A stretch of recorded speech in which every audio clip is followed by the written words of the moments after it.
अस्सलाम वालेकुम। First year biology chapter number 1। आज हमारा टॉपिक है फाइलम साइनेरिया नाइडेरिया। ओके, जितने भी ये सारे मैरीन है सारे समंदर में पाए जाते हैं, लेकिन इनमें से कुछ है जो फ्रेश वाटर में पाए जाते हैं, जिसे जेली फिश और हाइड्रा कहते हैं। अगर इनकी सेल की ऑर्गेनाइजेशन की बात करें तो मोस्ट आर कॉलोनियल की फॉर्म में पाए जाते हैं। ठीक है, जैसे कि सी फैन, मोस्ट आर सीजन, जैसे कि जो मूव नहीं कर सकते अपनी बॉडी पे, अपने ही जगह पे वो स्ट्रक रहते हैं, उसको क्या कहते हैं, हाइड्रा। कुछ है जो मोटाइल है, जो एक जगह से दूसरी जगह मूव कर जाते हैं, वो जेलीफिश होते हैं। अब इसकी शेप की बात करें तो ये रेडिकली सिमेट्रिकल है। उसके बाद ये डिप्लोप्लास्टिक है। डिप्लोप्लास्टिक मतलब डाइम इन टू लेयर में ये डिवाइड हुई है। ठीक है, जब इनकी बॉडी अडल्ट हो जाती है तो इनमें दो तरह के टिश्यू होते हैं, उसे क्या कहते हैं, एपिडर्मिस और ग्लास्ट्रोडर्मिस। दो लेयर है टिश्यू की। जब ये अडल्ट बॉडी पे दो लेयर है टिश्यू की, उसे कहते हैं एपिडर्मिस और ग्लास्ट्रोडर्मिस। उन दोनों के दरमियान में एक जेली की तरह मेसो मेसोग्लिया प्रेजेंट होता है। मेसो वो क्या कहता है बेटे, उन दोनों के दरमियान में प्रेजेंट होता है। ठीक है, उसमें क्या होते हैं, सेल होते हैं जो एम्बॉयड होते हैं, मतलब बहुत सारे सेल इकट्ठे हुए होते हैं। ठीक है, मेसो सेल होता है। ये कहाँ से निकलता है, ये दोनों चीजें ये ओरिजिनेट होती है एंडो या एक्टो में से। ये जो अभी मैंने बात की एपिडर्मिस और ग्लास्ट्रोडर्मिस है, ये एंडोडर्मिस से या एक्टोडर्मिस से निकला है। एंडो मीन इनसाइड और एक्टो मीन आउटसाइड। उसके बाद इनके पास ना एक खास किस्म का सेल होता है जिसे हम क्या कहते हैं, साइनिडोसाइट कहते हैं। ठीक है, ये उस खास सेल से बनते हैं और उसके बाद वो सेल है उसके अंदर एक खास किस्म की ऑर्गेनेली होती है जिसे नमीटोसिस्ट कहते हैं।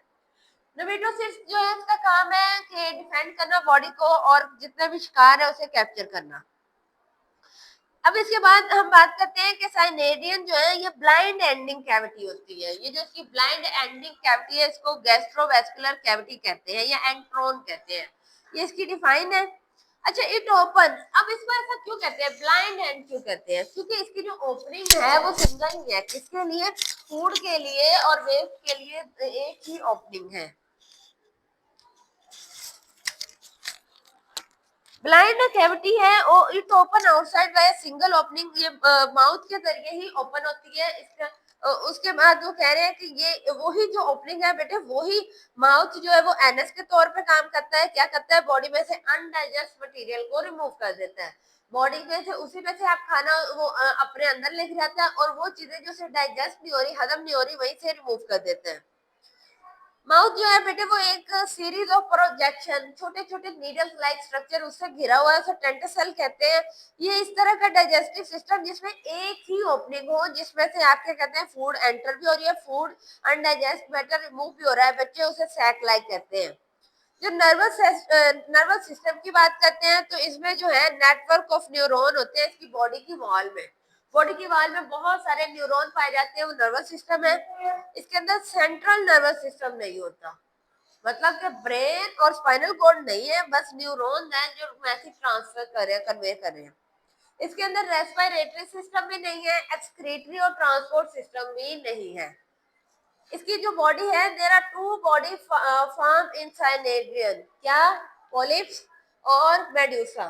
ठीक है, पॉलिप्स जो है बेटे ये सिलेंड्रिकल शेप में होते हैं और ये सबस्ट्रेट से अटैच होते हैं एबोरल एंड पे। ठीक है, उसकी जो एंड है एबोरल उस पे अटैच हुए होते हैं, जबकि और ये रिप्रोड्यूस भी एसेक्सुअली ही करते हैं। मेडुसा जो है ये अम्ब्रेला लाइक छतरी की तरह इसका स्ट्रक्चर है, ये फ्री स्विमिंग कर सकता है। ठीक है, स्विमिंग करता है, इसका मूवमेंट स्विमिंग के जरिए करता है और ये सेक्सुअली रिप्रोड्यूस होता है।